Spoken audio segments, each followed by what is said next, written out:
Good afternoon, everybody. How are you doing? It is an honor for me to be here tonight, and I am so happy that you are here as well.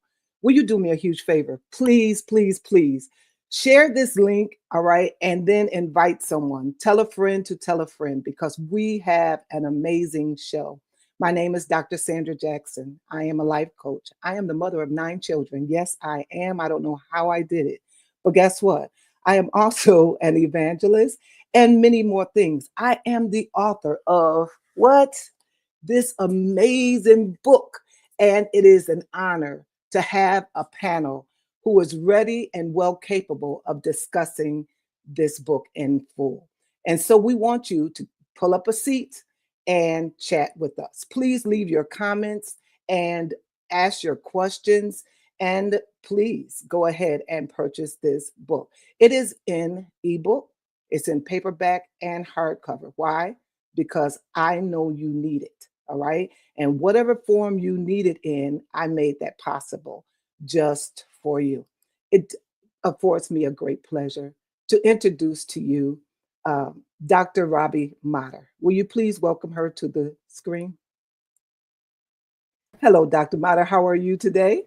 I am fabulous, and I'm so honored to be here. And I'm so thrilled that you put a book out like this.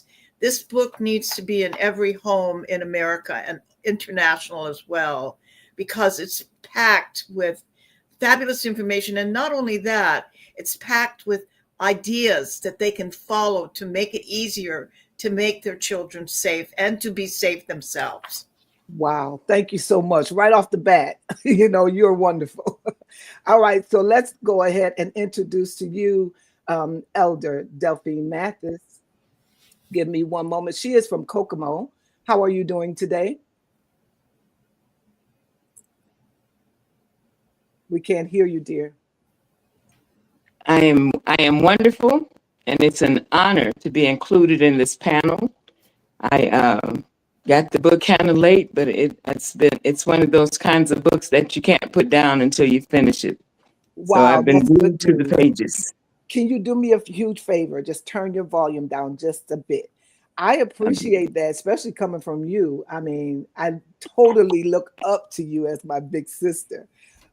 Thank you so much for joining this panel. I can hardly wait to hear your perspective on this. You're going to Okay, is that cover volume better? much better. Thank you so much. Okay, all right. Now it affords me a pleasure for me to introduce to you the one and only Shonda Cooper. How are you doing, dear?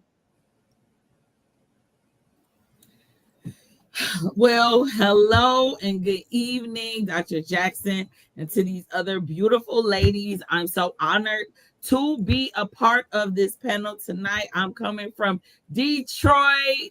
I've been reading my book. I was up late making sure I got my pages in. Very needed and interesting discussion, especially in times like these. If you turn on the news, you see nothing but discussions of abuse and not only abuse, so many women, young women, as I know here in Detroit and abroad, have been in terrible relationships. A lot of them have ended in the murder of very young women, even teenagers. So this is a very needed discussion. God bless you, Dr. Jackson, for initiating it, and I'm honored to be here. And I am honored to have each and every one of you on the show tonight. We have others coming. We're going to jump right in with chapter 1. So the title of this book is what? Everybody that have a paperback, please hold yours up. This is the beautiful title. This is the cover of this beautiful book. It is fantastic. I've been getting rave reviews. First of all, I want to tell everybody thank you, thank you, thank you. I have literally never seen a book on the top Amazon #1 bestsellers list for over a month. This book is still on the list of Amazon, and it was uploaded on the 3rd of April. All right. And the Lord told me to look at Amazon because it wasn't supposed to go live until the 4th. I uploaded it on the 3rd. That night before I went to bed, I heard the Holy Spirit say, check Amazon. And I said, what am I checking Amazon for? I don't need to be, concerned about anything until tomorrow morning. I looked at Amazon, you all, and we were already number one. I started screaming and hollering because you don't realize this is a God thing, right? And so it's been there, I mean, at various numbers at various points, but it is still there right now. And we're going to show you later in the show. So, all right, Elder Delphine, you are going to take chapter 1 and chapter 8. We're going to break them up. So you do chapter 1 now, and tell me when you begin to read this, what your thoughts were, and elaborate on chapter 1. Okay, when I first start reading chapter 1, I was immediately impressed with some of the statements that were made. And the very first paragraph ends with, it's about being empowered to navigate your world without feeling vulnerable or unsettled. I'm going to ask And you there are to, so many. I'm Can going you to hear me? stop because it's frequency and I want to hear everything. So if you turn it down just a little bit, I think that will resolve that issue. Okay. How is that? Say something else for me, please. Okay. Is that sound better? Turn it down just a tad. Okay, turn it down some more. All right. How is that? Let's try That's that better? one. Okay. As I was stating, the very first paragraph ends with this statement. It's about being empowered to navigate your world without feeling vulnerable or unsettled. And I think there are so many situations that we find ourselves in, unfortunately, where we are feeling vulnerable and unsettled. And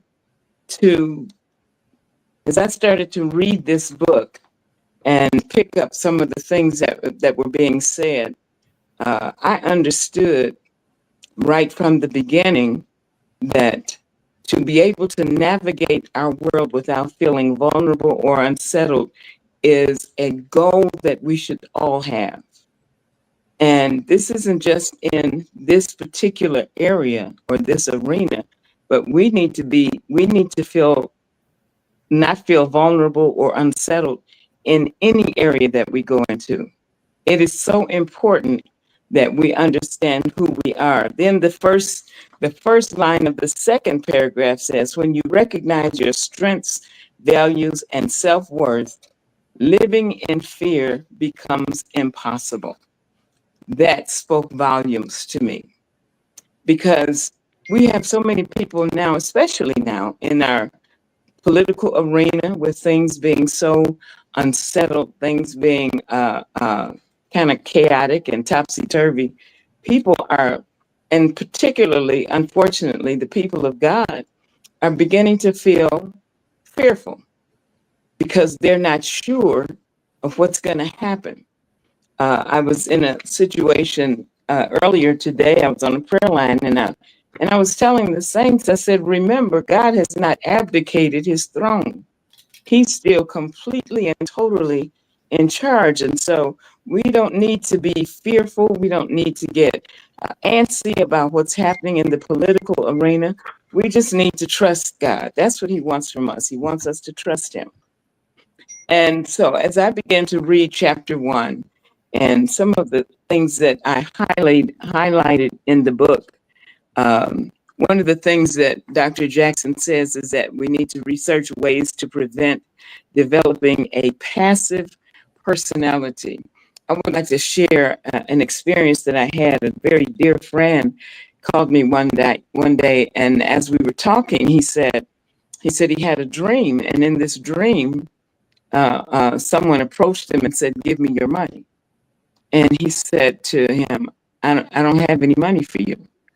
And so the man started pushing him and said, "Give me your money." And he said in the dream, he was thinking, "I can't fight because I'm saved. I can't fight because I'm saved." And I stopped him. I said, you have to fight because you're saved. I said, God is not interested in amassing a passive army. What good is a passive army? I mean, to me, passive and army, to put those in the same sentence is it's an oxymoron. Because if you're in an army, you have been equipped, you've been trained and taught, and you've given the opportunity to learn how to fight effectively. And that's what we need to do, especially when it comes to us understanding that our bodies belong to us. There are I would venture to say almost most women have not reached the point where some of us are without having had some kind of interaction with someone violating our space and even our bodies. And so I think it's at the chapter number 1 just kind of set the stage for the rest of the book. One of the things that is said in on the second page, it says, here are some helpful tips to keep you safe. First, recognize that your personal space belongs entirely to you without apologizing. I have a couple of friends that when they speak to me, they have to get in my space. That makes me uncomfortable. And even though I trust them and they've been friends for a long time, I feel myself backing up because that's my space. I don't need to smell your breath. I don't need to be able to read the little things in your eyes that closely when you're speaking to me. And when we start talking about letting possible or potential predators know that this space and this body belong to me and you're not welcome in it, then we're setting ourselves up to take full control of whatever is going on. I think it is essential that we let people know that you're not welcome here.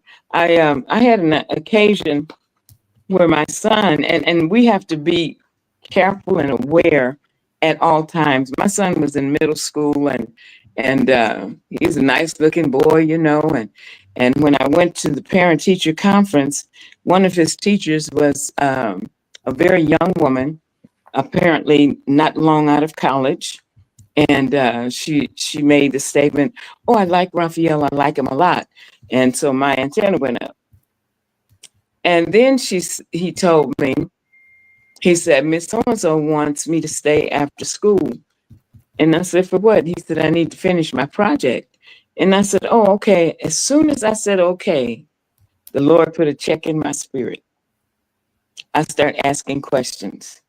The more questions I asked, the more unsettled I became. Wow. And finally, I told him, I said, "You can only stay if she calls me. Tell her to call me." And so after school that next day, he called me and he said, "Did she call?" I said, "No, she didn't. Get on the bus and come home." That's right. And so the next day, he called me again. And I said, "I haven't heard from her. Get on the bus and come home." And it went for a few days and I kept calling. So finally, I called the principal. And I told the principal, I reached out to Miss So-and-so, and she wanted my son to stay after school, but I need to speak with her before I will allow that. And so the principal said, "Oh, well, I'm sure she's going to call. It's just been, we've got so many teachers out and everybody's really busy." And I said, "Okay." She said, "So I'm sure that she's going to call." Dr. Jackson puts in here, "It is crucial to recognize that time is of the essence. The situation requires immediate attention." That situation required immediate attention. And finally, she called, nervous as she can be, stumbling over her words. "Mrs. Mathis, this is," and I said, "Yes." I said, "My son told me you wanted him to stay after school." And I said, "When I was there for the teacher conference, he was behind then. And now he needs to stay after school because he's behind again or still. I said, my question to you is he using his classroom time wisely? She said, oh yes, you know, he's a perfectionist. And so he put the zipper in his duffel bag the wrong way. So he had to take it out and he has to put it back in. And so that kind of threw him behind. And she was just talking and talking, start talking fast. And I said, I said, okay, tell him to come home. So when he came home, and because she made another statement, she said the same thing again. You know, I like Raphael. I like him a lot. Ding dong, you like him too much. He is your student. That's right. He may look like a fine specimen, which he was and is, but he's your student. And so I said, tell him to come home. When he came home, I said, sit down, son. I need to talk to you. And I just began to talk to him. I said, you know, we've been hearing about teachers that have been caught with their students. Yes. I said, now, she wants you to stay after school. The last question that I asked at the beginning was, are you the only one staying? He said, yeah, I think so. No, you're not. No. So when I talked to him and explained the situation to him, I said, in fact, you don't even have to ever ask me if you can stay after school for her. I said, I don't care if you get an F in that class. You can never stay after school for her. And if this is something, if there's something that you feel passionate about and you want me to, you want to stay and work on something, call me. I'll come and sit with you. Exactly. I said, but let me just tell you this. If she puts her hands on you, All right. it's going to be on. I said, I will beat the snot out of her. And That is very, very, very good. Thank you for those. Because it's my responsibility to protect you, and Yes. her answers have not been satisfactory to me. That's right. We as parents have to be aware and alert, just as the children. And she said here that the children are innocent and we're to defend them at any cost. At any cost. And that's exactly what I did. I tried to defend him at any cost, because the last thing I wanted was for somebody to violate him. Come on. And a couple of weeks later, I asked him, did you still need to stay after school? He said, oh no, she let me finish it during lunch. That I is said, do you see what I'm talking about? so, Elder It was a setup. It was a setup. I It want was to a share setup. with you. This book, Yeah. this book is going to point many parents, hopefully and prayerfully, in the right direction so that they can be aware that their children just may be in danger. Just may be in danger. Just may be. 93% of all victims know their perpetrator. See, right? 7% are strangers. 59% are acquaintances. 34% are family members. Can you even believe that? My Lord. What you're saying is very poignant, and I'm sure that we can all pick and find out, if we have children, that we've had to come to their support and protect them at one time or another. So we want to tell you thank you for protecting your son. And that's what we want.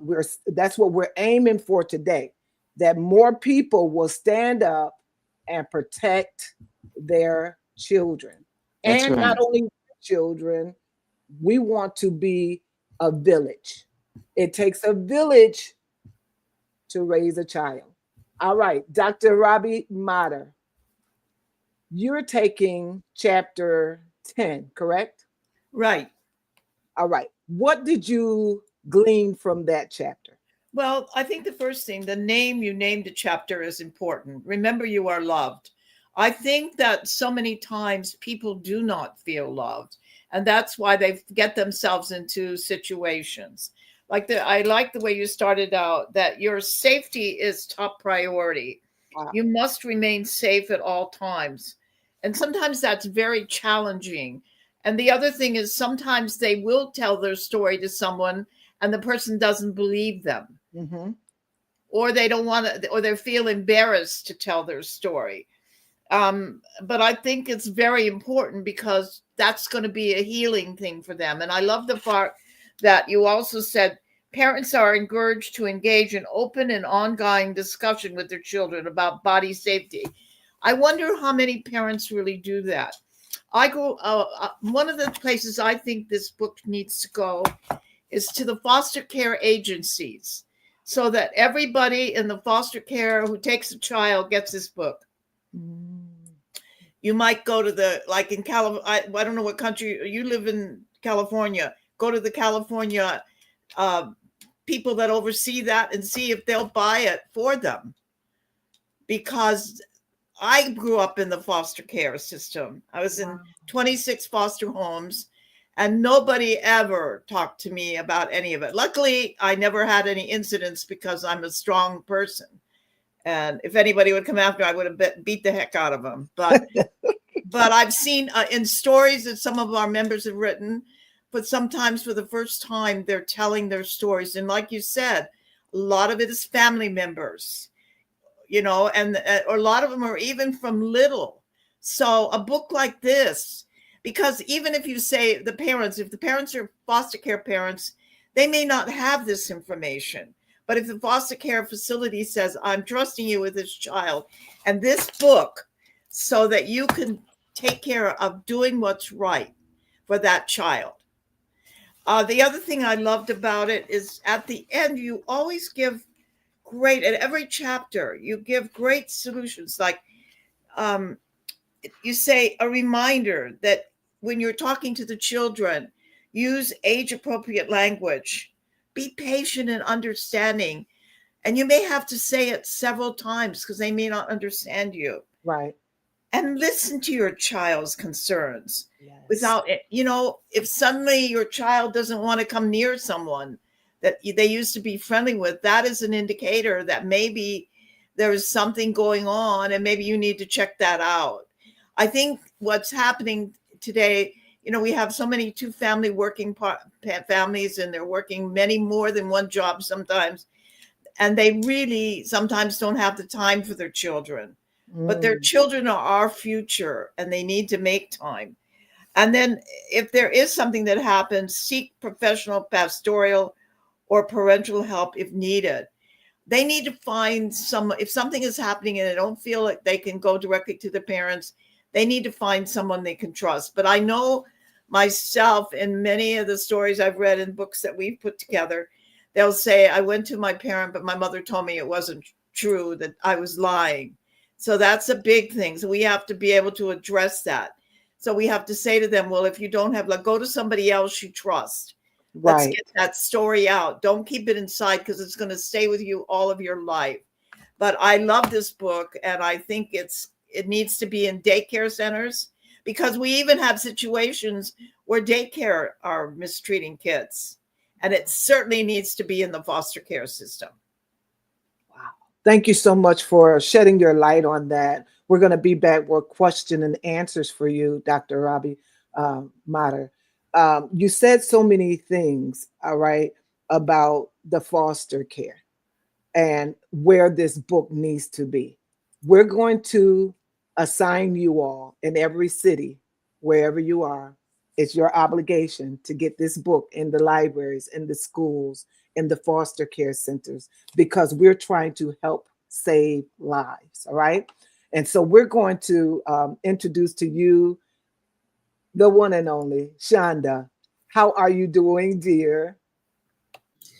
I'm doing good. I'm doing good. I'm really enjoying the conversation that I'm hearing tonight. Elder Delphine broke it down. I'm a boy mom. I don't play with my kids either. They're adults now. They're 23. I have twins. They're 23. So I understand you completely. Dr. Robbie, what a testimony just to be in that many foster care homes. Truly, God allowed that experience for you so you can identify with what children are going through. And that really is for you to say that you were never mishandled, in abusive fashion. It's so surprising, even, being in so many different foster care homes. There was a show that I used to watch. It was called Find Our Missing. It was it was on TV1. It was specifically about missing people, and a lot of missing young Black kids, and a lot of them were missing out of foster care. Their foster care parents murdered them, or they were never found. And so I'm like, just watching that show was just so surprising that the end of people, sometimes end in foster care, where it should be a safer place, because obviously they had to be removed from their family situations. So anyway, just listening to you ladies thus far has really been a blessing to me. So I'm honored to be here, honored to join this discussion. You're on mute, Dr. Jackson. You are talking from chapter 2. It can happen anywhere and at any time. I am talking from chapter 2. And it was a powerful chapter. As I was started the chapter, there's a big about 3 pages, at least on the device I'm using the electronic version. And it was 3 pages, and it kind of starts off talking about the Catholic Church and how many millions of dollars that was paid out through the course of time because of things that priests have done over the course of, the many years of Catholic Church. I also saw my kids were Boy Scouts. I said I was a scout mom, a boy mom, right? So my kids were also Boy Scouts. And it made me think about Boy Scouts had done the same thing, paid out millions of dollars because of the way people mishandled boys. This chapter says it can happen anywhere. So that's why I started there, because especially in church, you do not expect that to happen. Any kind of church, Protestant church, Catholic church, any kind of church. You do not expect that to happen. And this chapter says it can happen anywhere. I'm blessed, fortunate to have grown up in a family of, my mother was one of 14 siblings, was very close to my uncles. And oftentimes they were part of my village that raised me. I'm blessed and fortunate that I wasn't mishandled by my family members. But I do have an experience in church as a young girl, a teenager, where I was it would be what we would equate to sexual harassment today. The way that this particular pastor, who's no longer living, mishandled us. So as I was looking at the chapter, and it reminded me, and he was extended family to my ex-husband, and it reminded me of my own. And when I first started reading the book, you really don't know where it's going to find you. I didn't expect it to find me. When I first started reading it, I'm like, I'm really blessed I wasn't a victim of sexual abuse. And abuse comes in so many different forms, right? Mm-hmm. But then as I was reading the chapter that it said it can happen anywhere, I realized that it found me in that particular space.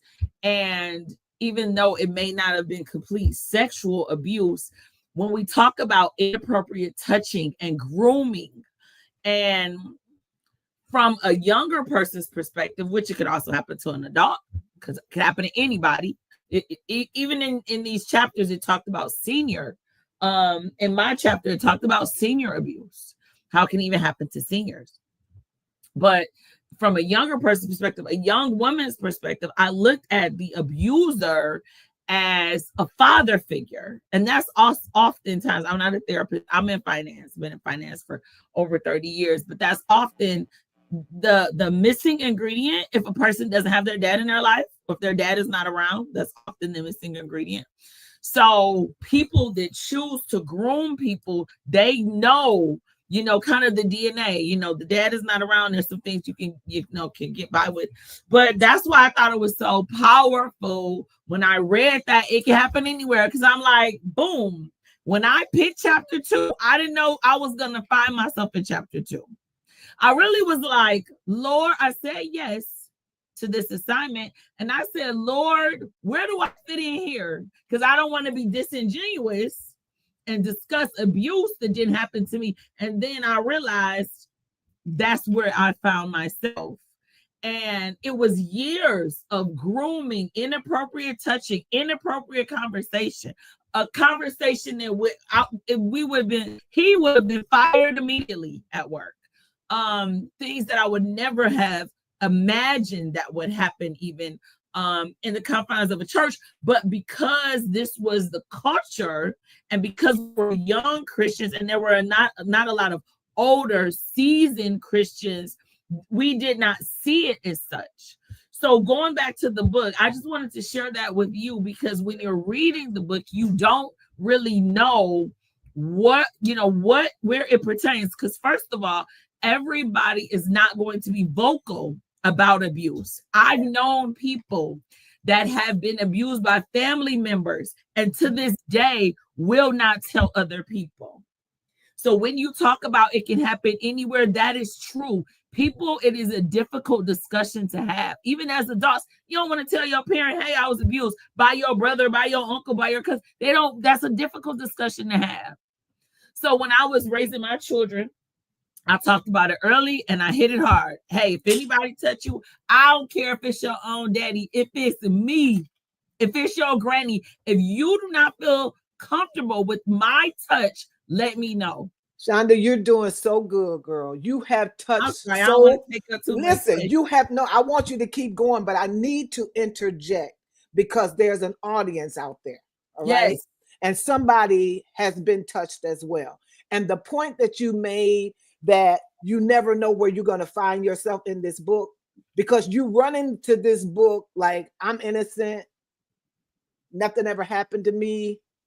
And all of a sudden it just grabs you, like it jogs a memory or two and it shakes you. But then my question to you is, what are you going to do with that? Are you going to take the time to heal, or are you going to continue to suppress it and forget about it? And today, what I hear you doing is very cathartic, not only for you, but for the audience at large. If you find yourself here, and you mentioned pastors, and you mentioned the church, you mentioned the laity, how many times have we taken our children into the brick and mortar and we left out with a scary story? Absolutely. And now our children have to go to therapy. And they have to go to this. It has changed the entire trajectory of your household. This is why this book is so needed. I appreciate you for being vulnerable and going there, because you're helping someone. I'm going to give it back to you. So 2 more things. Thank you, Dr. Jackson. I just wanted to express that, because when I first started, I was not of the mind. I was trying to understand the book so I can, give aid in the conversation. I did not realize it was going to come to me, but abuse can affect all of us. I talked to my children today about something small as microaggressions, even from other people. Have you ever had a man pass you and then they say, excuse me, pass you too tight, too close, and they might touch your waist or touch your shoulder? That happened to me inside the church as well with a woman. A woman grabbed me by my waist and I turned around and I recognized that spirit inside the church as an adult. So you never realize how things affect you. But like Elder Delphine said, even some people don't understand your personal space. It's important to have boundaries. I only kiss my mate, my husband on the lips. I don't kiss my kids on the lips. Nothing wrong if that's what people do, but that's my boundary. I don't kiss my mother on the lips. There's nothing wrong with it. I'm not saying it's sexual at all. It is not sexual at all. But that's just my personal boundary. I'm an only child. I'm just not super touchy-feely in that way. But if that's your boundary, stick to that boundary. Even in dating. Whole nother thing. Even in dating, you have to plan your boundaries out. But one thing I want to say before I move on, I'm going to let somebody else have it. And it's coming straight from the book. We talked about coaches In the book, it talks about your coaches. And a lot of times, yes, parents are lazy and they just not really engaged in their children. But sometimes single parents, and I don't want to just put this on single parents, but sometimes you need help. I had twins, single or not. Sometimes you need help. And I was watching a story. It talked about the coaches, and sometimes we're too trusting. I saw an adult man, probably in his 60s, crying on this show because he was a professional athlete. He retired. But as he was, in school, his mother trusted what was basically an agent. And they would take their kids and, they're trying to, get them a sports scholarship, and the kid would spend weekends with him, and he abused that. He was abused. He was an adult man, and like you said, what are you going to do with it? Even if you stuff it, what goes down is eventually going to come back up. And I said, that is so key, that we are very in tune with our children, because anything like that can happen. And ask the hard questions. Hey, did anybody touch you? And let me say, it doesn't have to be the opposite sex. It doesn't have to be the opposite sex. If it's a woman, it doesn't have to be another man, a man to violate you. It can be another woman to violate you. Everybody needs to know each other's locations. The last thing I'm going to say, and I'm going to leave this alone, locations are important. There were 2 women in Detroit, young women, who were recently murdered. One of them, I want to say her name in the atmosphere. You can look this up. Her name is Naziah Harris. She was, I think, 11, killed by her, hasn't gone to trial yet, but killed by her aunt's boyfriend.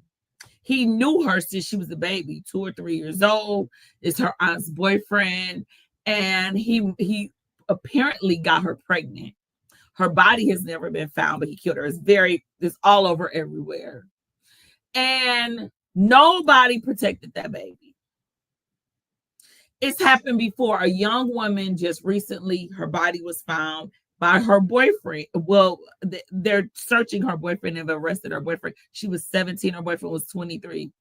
That's another thing when we talk about it. You never know where it's going to happen. It can happen anywhere. We have to watch the age ranges of who we let our daughters around. A 17-year-old dating a 23-year-old, that's statutory rape all day, every day. So we as parents, I know we do the best we can, but Dr. Jackson said it. I wrote the same thing. 93% of all people know their abusers. They know who their abusers are. And the last thing in this chapter, it says, we don't keep secrets with children. Adults do not keep secrets with children. Tell your kids that young and tell them early. We do not keep secrets. Adults should not be keeping secrets with children. So that's it. This chapter was full. It was rich. And look, it found me. Not to tell you that. Thank you so much, man. I'm telling you, I'm going to tell my part after, Shonda, because you touched it. I wrote this whole entire book, Shonda, and did not equate Sandra in it at all. Do you hear me? So I get exactly what you're saying. I wrote this whole entire book. I was on assignment from God. And it wasn't until my sister wrote a review. You all go write your review on Amazon. Please do not go to sleep without writing a review. You don't know who you're going to bless. You don't know who you're going to heal or minister to. She wrote a review. She was so excited, and she called me. And she said, Sandra, this book is so profound. Now you got to read her review. She said, you would have thought something would have happened to you. And I looked at her and I said, I'm on the phone. I said, nothing happened to me.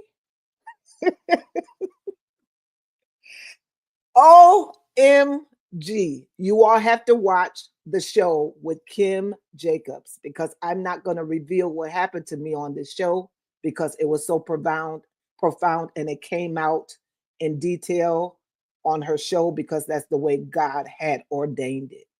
And if you want to know about me, you're going to watch the Kim Jacobs show, and it is on my platform. But when I tell you, I did not we suppress it, we forget about it because it's so painful and because it's traumatic. We have to move on in life. We have to work, take care of children, and do everything we need to do. So we forget about ourselves.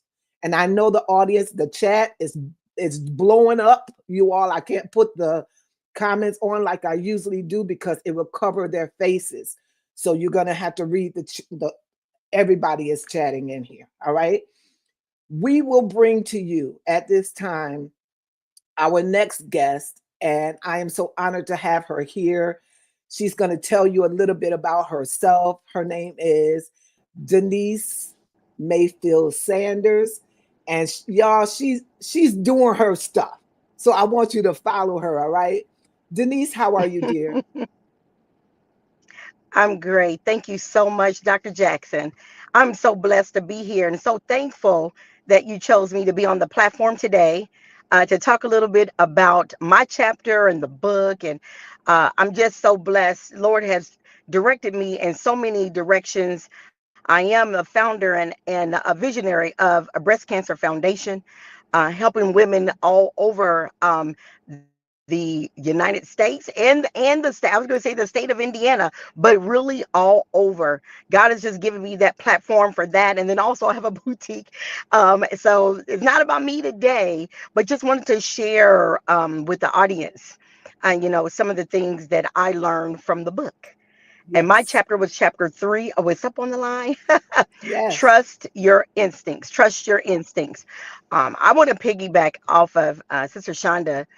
Phenomenal job. And all the ladies on here, Dr. Is it Dr. Maddie? And then also Lady Dr. Amber. Mater. Mhm. Um, you got Dr. Mater. Thank you. You guys did a phenomenal job. And I'm just piggybacking off of what you guys had already shared. And Sister Shonda was talking about it can happen anywhere. And then my chapter follows trust your instinct. Trust your instinct. Um, when I first start reading the book, just like Sister Shonda was saying, like, okay, where am I at in here? And Lord, show me what I need to give to the world, to the community. When I looked at that and it talked about it can happen anywhere, then it follows with trust your instinct. It's allowing me to see that the perpetrator, and like you said, can happen anywhere. So what we need to do, and I look at instinct as the Holy Ghost. That's the guiding compass for us all. Trusting, trusting. Sorry, one of my friends is kissing me. Trusting your instincts, and we all have that in us um, at birth. Your instincts, your purpose is within your soul because it's your guiding compass. It's your guiding light. So if you allow that instinct and the Holy Ghost to lead and guide you, it's going to lead you to where you need to go, where you are, and then where you need to go. So looking at that, even from a child, a young person, just wanted to encourage someone when something doesn't feel right, then it's not. If it doesn't look right, if it doesn't feel right, then it's not. You have to trust your instinct. The perpetrator, and I've heard of different stories, and I know for my own personal perpetrators, they look to get you to themselves and off. They don't, off from where no one can see you. Or it talked about in the book saying no, and no is a boundary that Sister Shonda talked about. The no, no is no. And they have to, and I love in the book, Dr. Jackson, you talked about looking them right in the face, looking them eye to eye. You don't batter. And I want to teach my girls. I have one granddaughter. You stand your ground. No is no. And I bought the other book talking about the affirmations. I can't even go into that. But the affirmations that you teach your children, you teach your young person. I am valuable. I am valuable. I'm important. I'm intelligent. I am smart. I am who God made me. I am who I am. And I always say that part, that's it, that's all. And in that order, I always say that. That part, that's it, that's all, and in that order. And so I just wanted to again encourage somebody, because I even had an incident, and like Sister Shonda was saying, like, man, you don't even realize until you get to read, you like, that don't apply to me. But you, in my chapter, start talking about trust your instinct. And I had someone before, I was a young girl, teenager, and someone's like, oh, I'm gonna give you a massage. And it was a family member. I'm gonna give you a massage. And so they're massaging, but then you're going on down to my legs and all this, right? And then something just kicked in, like I'm sitting up. Oh no, no, no, no, no. No, no, no, no. We're not gonna. I'm okay. You can stop there. So I don't know what their intentions are, but the touch just wasn't right. The touch. So you have to know within yourself. And I wanted to, like I said, teach some young person. I think I said in my review, it's good for young people everywhere. And like Sister Shonda was saying, not only opposite sex, but women on, female, female, male, male. You just have to know, that touch is not right. If it doesn't feel right, it's not right. So again, want to go back to, in the book, it was talking about you have to say something. And I think somebody, it may have been Dr. Manny, someone talked about that. Like, some people don't want to share, or like, oh, I can't tell. But that's what the perpetrator wants you to do. They want to back you up and make you feel like, I can't tell anyone. Oh, I'm ashamed. Oh, no, why am I going to be ashamed? And you're the one that did it. I'm not going to be ashamed. I want people to realize we have to open our mouth to stop, because one thing I want to say just popped in my mind. It's a spirit from the pit of hell. It's a spirit. So by you speaking up, you're not coming against that person. And don't feel embarrassed or ashamed, because it is a spirit. And we're coming against that spirit in the name of God, in the name of Jesus. Pleading the blood, we're coming against that spirit. So by us not being ashamed is what I want to tell the audience. Don't be ashamed.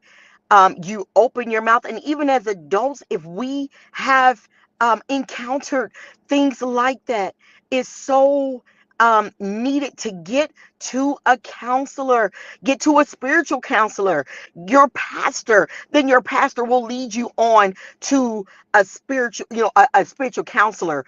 Because like he said, I'm pastoring, but I may not know everything. So I'm gonna get you to where you need to go. So don't hold it in. My pastor one time, it told me, y'all know Bishop K, it told me, like, people hold things in. I shared some things with them way back. And he said, don't you know, Denise, people have held things in 75, 80 years old because they didn't open up. And now that heavy burden is still on them, is holding them back. But again, that instinct, it is our compass. It's our inner compass for life, for godliness. And like I always say, it's going to take you, that instinct, to where you need to go. So now I'm going to go to like the professional, or the creativeness that God has put in us.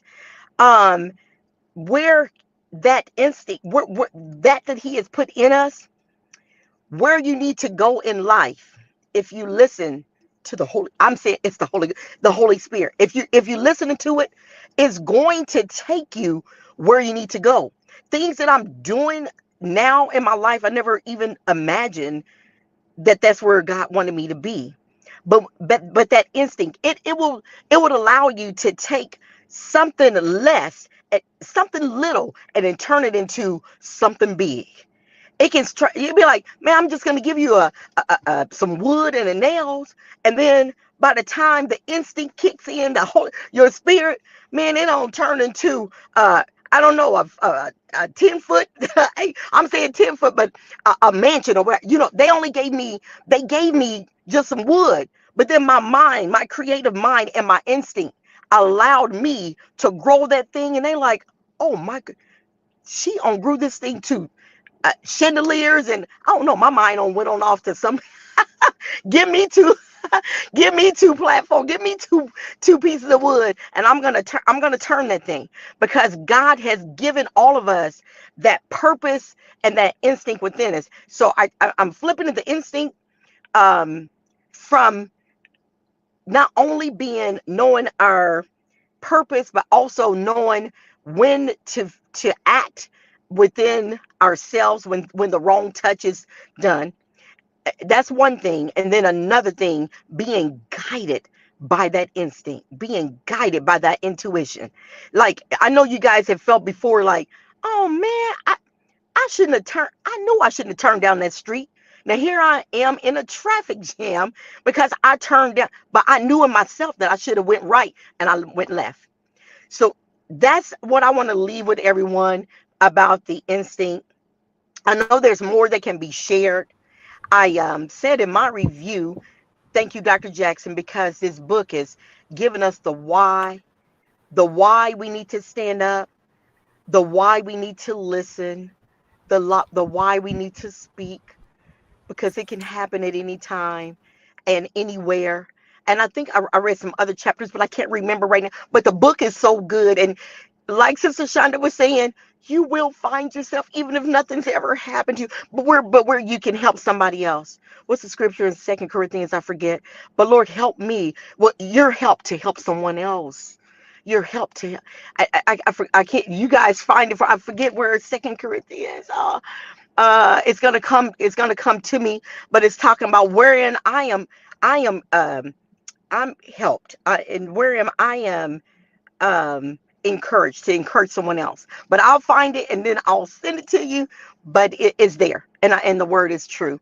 So that is my review on my chapter, Dr. Jackson. We appreciate you so much. You have hit so many targets, and there are so many people that fall in the category.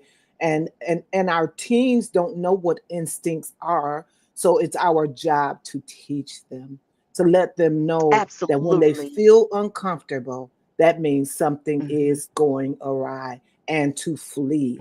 You know, I tried my best to put all of the good stuff in this book, and from Hmm. what I'm hearing, I think I nailed it. Mm. This book Hmm. is so, so good. We're going to bring Martina on. If she could stay on for a minute, she's having technical difficulties, but we're going to give her the spotlight right now. And you're going to talk from chapter 13, correct? You're muted. So she's going to talk from chapter 13. The title is that believe that healing is attainable for you. Go right ahead. Good evening, everyone. I am so Good evening. ecstatic to be here this evening on this great platform with all of you great ladies. As far as I know, it's all ladies. And thank you, Dr. Sandra, for allowing me to be a part of your panel discussion because this is an awesome, amazing book. And I know for a fact that I have something to say because I'm having the hardest time getting on here. But I'm here now. So I picked chapter 13 because it said healing is attainable for you. And as I begin to read that chapter, one of the things that first stuck out to me was journaling. And the reason why that stuck out to me is because I'm struggling in that area right now with journaling of some things.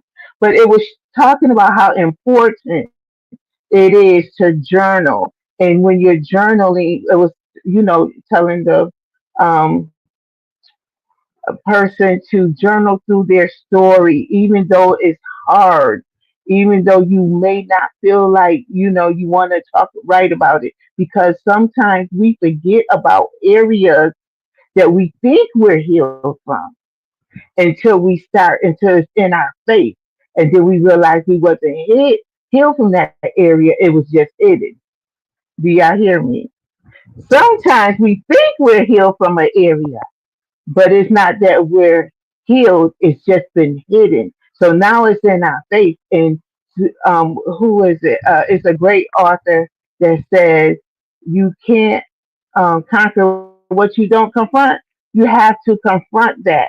And sometimes it's hard to confront that trauma. Matter of fact, I'm thinking of a person that I have been talking to, and trauma, and something has triggered the trauma from the childhood that's now affecting the adulthood. And so that's why it's important to deal with it and work through it once you're there. Just go ahead. It hurts. It's just like going to surgery. You know, surgery doesn't feel good. The healing process doesn't always feel good. But guess what? When you get through that process, oh, I hear it can be joy on the other side. Amen, somebody. Thank you so much. That is so poignant. And you had a great idea about the perpetrator. Will you share that with us? Yes. So once again, another reason why I picked this chapter because it talked about healing is attainable. And so as I was commenting on one of Dr. Sandra's posts, and this just came out of nowhere, it just dropped in my spirit. Not only will this book heal those that have been the victim, have been victimized, have been traumatized, but it can heal the perpetrator because sometimes the perpetrator had been preyed on and they became the perpetrator because they were never healed. Sometimes the perpetrator, they're not the favorable person when we find out. We look at them side eye. But sometimes deep down in the inside, they'll say, it's something telling me, it's something controlling me, it's some kind of monsters or, voices talking to me, or I can't control it, but I don't want to hurt children or women or I'm thinking about here in Rochester, New York, where I live. We had Arthur Shawcross, who I Mhm, can't remember how many prostitutes he killed, but mhm. he was like he could not control it. But think about it, if at some point, if he dealt with the trauma that caused it, that caused whatever, caused him to prey on somebody else. And when we deal with the trauma, so I believe, and the Lord dropped that in my spirit because I wasn't thinking like that. The healing is attainable for the predator too, and we should want the predator to be healed. Why? So they don't keep damaging other people. The Bible Ooh, says we're supposed to pray for everybody. We're supposed to be forgiving everybody. When we are in Jesus, well, my pastor gave us a quote. He said, when you get Jesus right, you get life right. So when we truly are give loving unconditionally, yes, that person might have done wrong. That person violated somebody that they should not have violated, and they may have done it over and over and over again. So somebody will say they don't deserve to live. They don't deserve to be free. But guess what? They are still a soul. And what they deserve is our forgiveness and our mercy, and let God do the rest. Amen.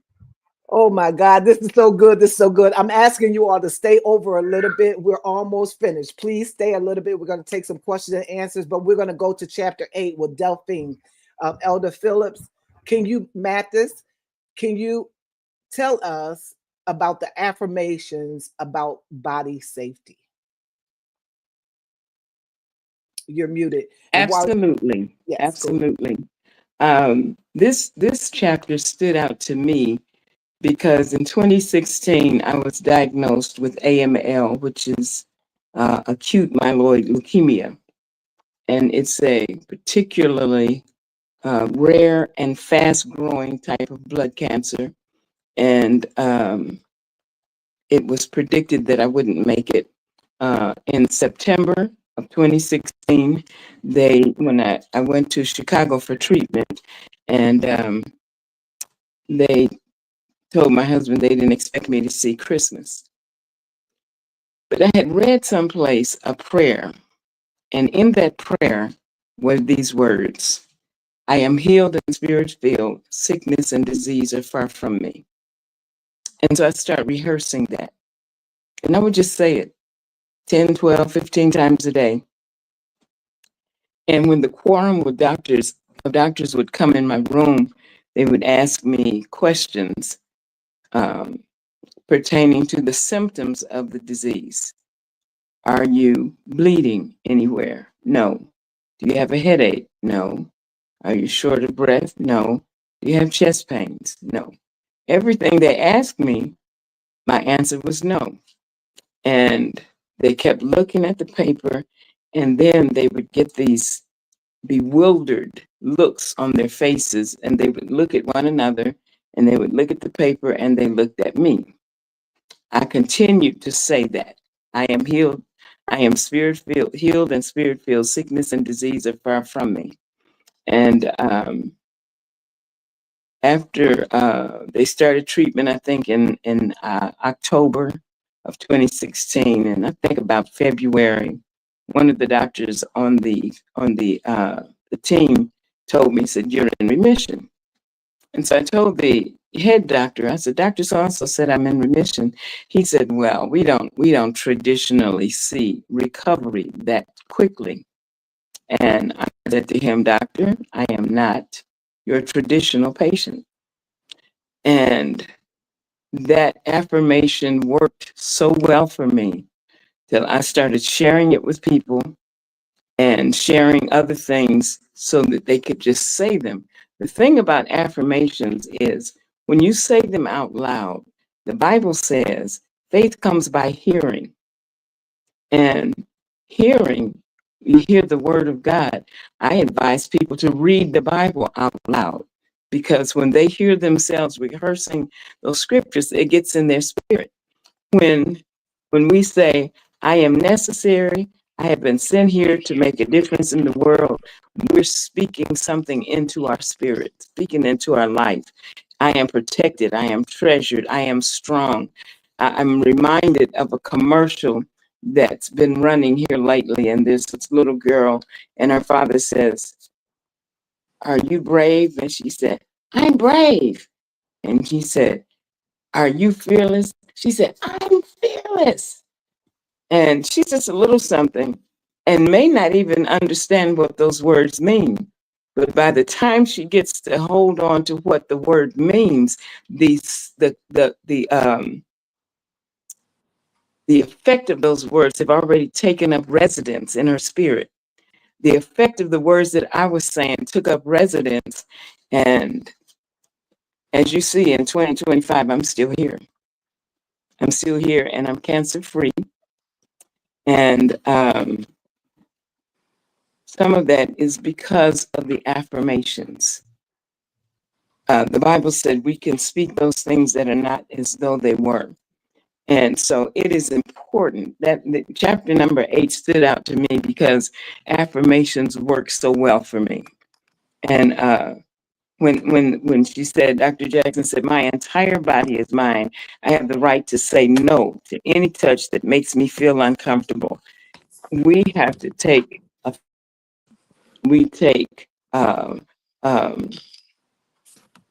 it causes us to have independence and body autonomy with the right to set boundaries. We have to set boundaries. And that's the thing that bothers me when people have to get in my face to talk. And I have to back up because that's my personal space.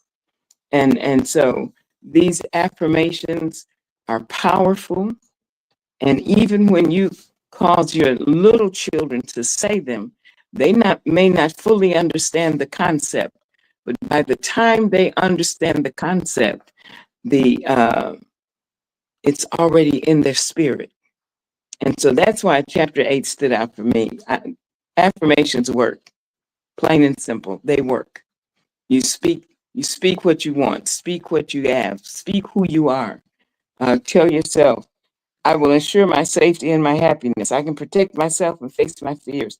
Just continue to say these things every day. It will make a difference. It'll cause you to start to grow your muscles. It's like spiritual steroids. You get a shot of spiritual steroids, and your spiritual muscles will begin to grow. So affirmations work. Thank you so much for that. Affirmations Look at work. this book, you all. It says what? Safety. A person Safety. who experienced abuse is not at fault. Hmm. Trust your feelings. If something feels wrong, it probably is. That's right. It is okay to say no and to walk away. I want to show you, um, this is the Kindle, you all, so you have to get it because it's so powerful. It reminds me of the Bible, all right, because you can highlight and where you left off at, all of the good stuff. It says, work hard to maintain each child's innocence, and that's a must. A child comes into this world and they are innocent. We must try to keep them innocent. But what I like that one too. But what I'm trying to get to is the hallway. Do you see that hallway? This picture right here is so profound. Why? Because before we send our children to school, they're innocent bystanders. But when they fill this hallway up, there's anything is subject to happen. So I put beautiful people are not always good, but good people are always beautiful. It says, allow this book to prepare you to enter and exit places safely. So I just had to share that part with you so you can see what you're missing. We want you to go ahead and purchase this book. The ebook is $3.99. The paperback is $29.99. And the hardcover, which is so beautiful, is $39.99. All right. So, ladies, I want to know if you have anything else you want to say, because I don't want to leave without you saying anything. I see a few people in here in the comment section, and I want to tell you thank you for coming. I don't know who Carolyn is, but Carolyn is Carolyn. All right. She's doing her thing in the comments. And she says she's going to purchase a few copies, and she's going to purchase a few copies for other people because she knows the necessity. And she says, hallelujah, hallelujah. She says, Joel Osteen's mother did the same. She made affirmations every day. God healed her from cancer. And I'm a witness that he healed me as well. We welcome each and every person who is on the show. Thank you so much. When you purchase your book, we want you to put it in the comment section, and we're going to celebrate you. All right. Tonight is all about celebration. So when you purchase your book, you show us the receipts, we're going to celebrate you. All right. All right. So which one of the panelists have something to say that they want to leave with the audience? And if there's any questions you want to ask any of the panelists, we want you to send these questions in now, so we could put them on the screen.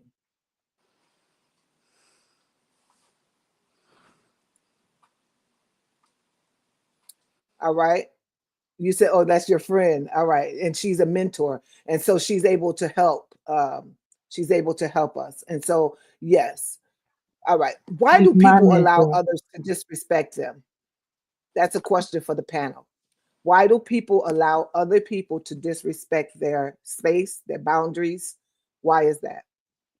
May I? Shonda? Yes. Oh, I'm so sorry. I forgot. Listen, this is my special guest, and her name is Debbie Love. All right. She has a story to tell. She won't be able to tell it on this platform, but she's going to elaborate a little bit. She just purchased this book a couple hours ago, and so she went through it in speed reading this book because she has something to say. I'm going to give you the floor now. Go ahead, Debbie. You did indicate why does the person let them into their space? How did you word that? I said, it's right on the screen. Why is it that people allow others to disrespect their bodies and keep silent? Okay. They don't allow it normally. Normally they are just so intimidated that and keep in mind that for somebody who is smaller, somebody who's vulnerable, no's are ignored, no's are laughed at. Mm. And they're not allowing anything. It's happening to them. That's my And I point. know in Yes. my youth, it happened all the time. sometimes family members, sometimes the any boy that asked me out would go further than I wanted, and I would say no, and I would say no. It didn't matter. And I just think that that women's voices are not heard when it comes to that. A guy seems to have an agenda, and he's gonna make that happen. Um, that happened with the story I have to tell. It happened in my own life. It happened with every woman pretty much that I know from home. I grew up in Alabama, but still, uh, they may be rednecks, but they're yes sir, yes ma'am. But still, it's it's not that someone allows someone to hurt them or touch them or anything. They just do it. And the girl is powerless. I mean, that's why I got into martial arts almost 30 years ago, because I was never going to allow that to happen again. And I was going to teach women real self-defense. And they're not going you learn from me, they're not going to put their hands on your kids. But the thing is girls are not given a choice. They're coerced, they're intimidated.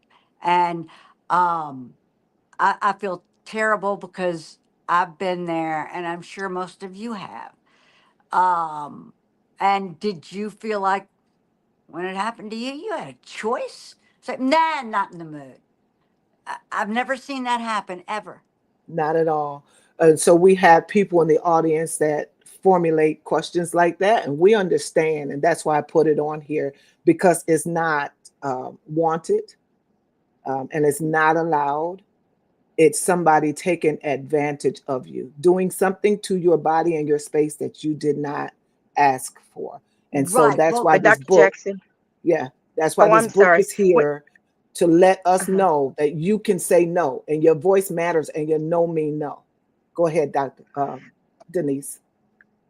Okay, I just wanted to chime in because when it says something about and keep silent, like Debbie was just saying that, um, it's not that they allowed them to disrespect them; they just did. But the keep silent part, I just want to hit that some people are bullied. Hmm. They're intimidated and they're bullied into keeping silent. You're not going to tell your mama. You're not going to tell this person, right? And that's why as children we have to teach them that it's okay to open your mouth and tell an adult. If that instinct is there and they did something, do not allow someone to bully you. And that, when you're young, you're so impressionable, and that's why it's so important for us as adults to help and guide our children, to let them know that they're strong and I love the affirmations that was given, and even the ones that are in your book. We have to teach them, because those perpetrators, they will try to bully people, and Right. that's just another form of bullying. And that's why some people keep silent, because they're bullied. But we're here to come against that in the name of Jesus. Amen. That's very good. I want to read this. If a child calls you names, lashes out at you, or says something hurtful, and this is directed to the parent, know that they are hurting badly, which is called displaced anger. I know a lot of parents are going through this right now. You don't know why your child is angry. All of a sudden they change like day and night. It's because something is eating away at them. Something may have happened to them. So parents, we're asking you to be wise as serpents and harmless as a dove, and to dig a little deeper to find out what's really going on with your child. Pay close attention. Now, this is page 97, to the age appropriate conversations that adults have at home and around where children are. We as adults we must watch ourselves and our conversations. We are adults, but we must, look at the room, read the room, and make sure children are not in there when we're talking like we talk. We need a strong supportive bond, and that will make you feel a part of a family unit. So when you build up on your family, I heard Shonda say that she started young, when they were were young. You have to, because if you don't, something will happen to them on the playground, in the cafeteria, on the school bus. These are places where our children get violated. And even like Shonda said, in the church, in the bathroom, we have to be like an eagle's eye and make sure our children, number one, are obeying the rules while we take them out and we're working, and we have obligations in the kitchen and ushering and whatever we're doing. Our children are left alone and they become vulnerable and something happens to them. That is a sad occasion. All right. Martina has something to say. Go right ahead. Yes, I wanted to add, I think that sometimes the reason why they're silent or, just don't share is because we don't provide a safe place. What do I mean is I've done something was done to me, or maybe I might have thought I agreed to it, but I didn't like it. Like you said, sometimes, or someone said, you go so far, then you're telling them no, no, no, and they continue, and so now you're feeling shame, so you don't say nothing because you don't want to get in trouble. Or I'm Hmm. saying you, but I mean the victim, the person that has been violated, don't want to get in trouble because the safe place isn't there. It should be a safe place where when you come, you telling your children, or maybe whatever child, nieces or nephews, or children that you're involved with, that even if you think you done wrong, if you feel violated or somebody done something, you need to come and share. You're not going to be in trouble. Yes. Whatever part you might have played in it. See, I might have played some parts in some stuff that got me in some situations as a child that I shouldn't have been in. I Mm, remember. mm, But the fact is, I didn't tell my mom why. Because I shouldn't have been cross town, first of all. I should have been home from school. And now I got myself in a situation and I don't want to tell mama because I'm going to get in trouble. mm. But if the Oftentimes, safe also, place you're is not there, believed. She said, Um, Debbie said, oftentimes you're not believed, and that's the right. main and that's thing. true I too. mean, my father messed with me, and my mother, I tried to go to her and she slapped my face. It was like what? And my sister, my older sister, had gone through it too. She was smart enough not to say anything, but it yeah, I was just totally not believed, and that that's a whole nother level of you feel like you're taken down a peg or two when anyone does that, but when it's a parent and then the other parent doesn't believe it, it Right. leaves you just devastated, destroyed. I mean, and I was like Yeah. 8, I was very young and I didn't know why or what the but And I'm so yeah, sorry it's that happened to horrible when you're not you. believed. Hmm? But Hmm. you know what I'm saying? That's what I'm saying. When we create a safe place to tell our children that even if you played a part in it, but you felt violated, come and talk to me about it. And it's I'm not sure of your era, but I know back and when I was coming, that was something that Hmm. just wasn't talked about Hmm. like that. And so that's Yeah. why a lot of times people didn't believe. But today it's more open, it's more talked about, but we still need to create a safe place where the person, whether it's adult, a child, or whoever, will feel I might have played a part in it, but it went further than I wanted to go. It still is wrong, but I need to report this. I'm not going to carry this blunt because shame will just tear you apart and Yeah. you'll carry that trauma and it will pour out in so many different other areas. So we Wow. should And so, create safe space. And yes, it thank never you so leaves much. you. It never Why leaves is you. that? It never leaves you.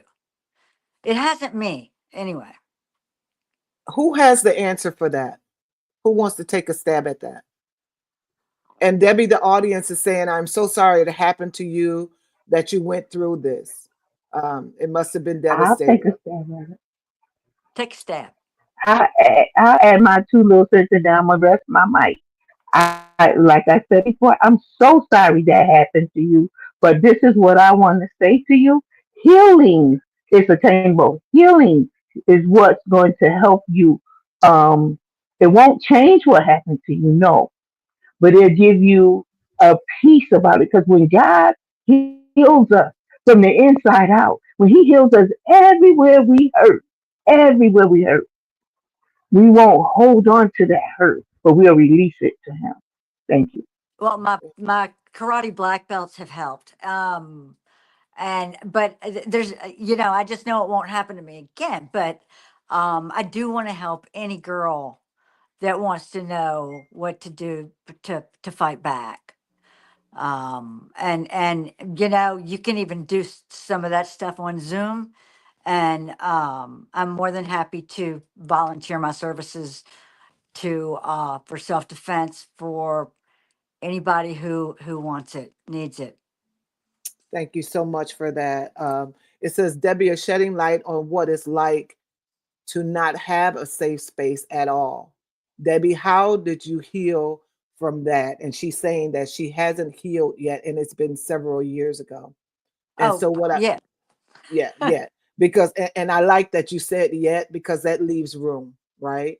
And so we're praying for you. And I know everybody do not have, the religious background or the faith to believe in God, but I believe that healing is attainable, just like Martina was saying. And I think Shina want to take a stab at that.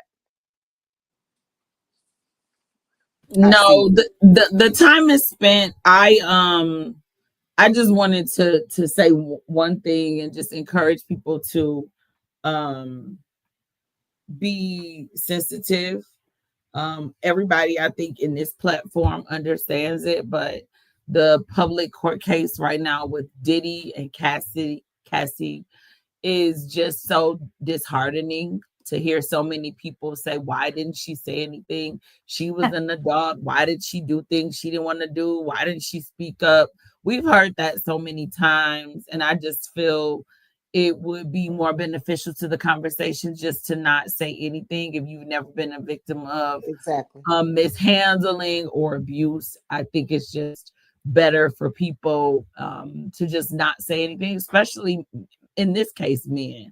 It's very disappointing to see so many people take it lightly or say, she should have done something or she was right along with it. This woman who's recalling these issues is currently continuing to face trauma. Just being in the room with your accuser. I was an Yes. adult years later, seeing that person in the church who mishandled me. Is like, it's the trauma response. It's so if you've not been walked in those shoes, I would just encourage us all as believers, non-believers, everybody.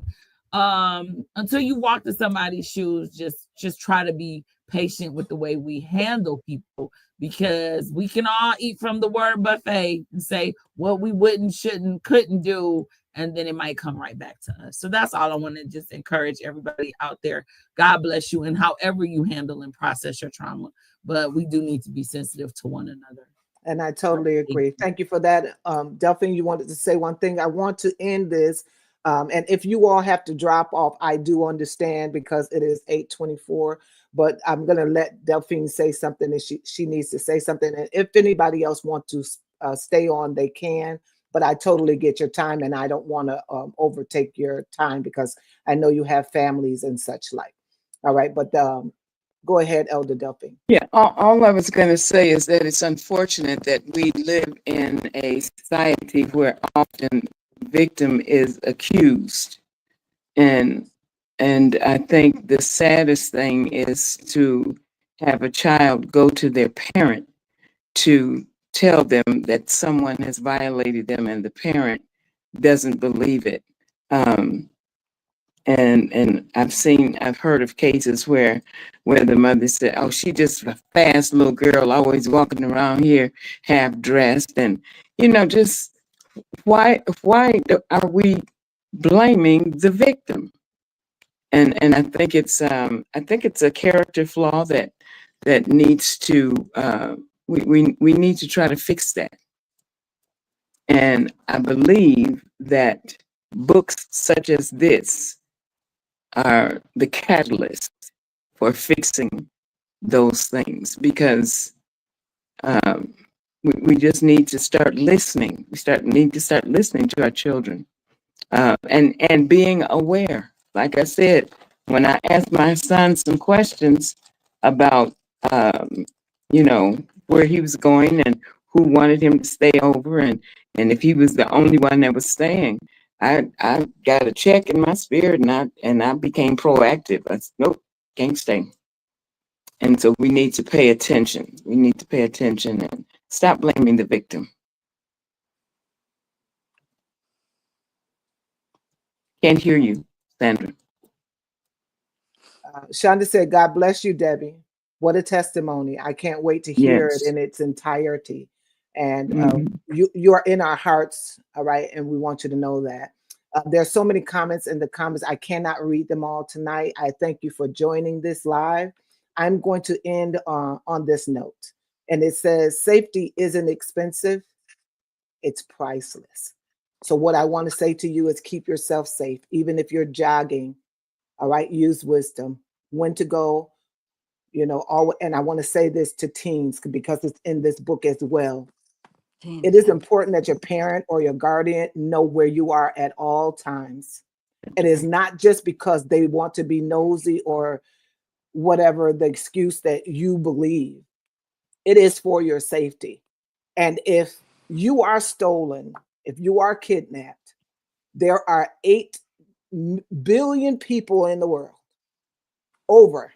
So how in the world do you expect your parent to find you? I just want to put that out there. If you don't allow them to follow you and to know that you're all right, for you to send a text and say, Mommy, I'm safe, I'm such and such a place. Whatever. If you get on the app, I have some of my children on the app where I know their location. All right. It is not being overly protective. It is being protective. It is loving them. And children, I want you to change your perspective tonight. Your individuals know that love you. They need to know where you are. If you're getting on a plane, if you're getting on a train, if you're going for a walk, if you're going to the mall, if you're going in the middle of the night to get something to eat, you need to be accountable and let someone know where you are at all times. All right. May God bless you. May heaven smile upon you is my prayer. And we're going to bid you farewell. We hope and pray that this has been enlightening for you and that you go and purchase this book because it is totally necessary. Until we meet again, may God be with you. Come on, everybody. Let's clap our hands, wave the audience bye. Thank you so much for coming. May God ever bless you. One comment. Yes. The expression "boys will be boys," Mhm. that's got to stop. True. That's It right. is permission to misbehave and Yes. to let it go. That's a And good one. I am so tired of that expression. I'm going to hurt somebody because I'm so tired of that expression. But just yeah, if you ever hear it, please tell that parent or whomever. Boys, it's not that way. Boys will be boys. No. But I just wanted to throw that in there because I think it's hugely important. It's Thank you so extreme. much. May God bless.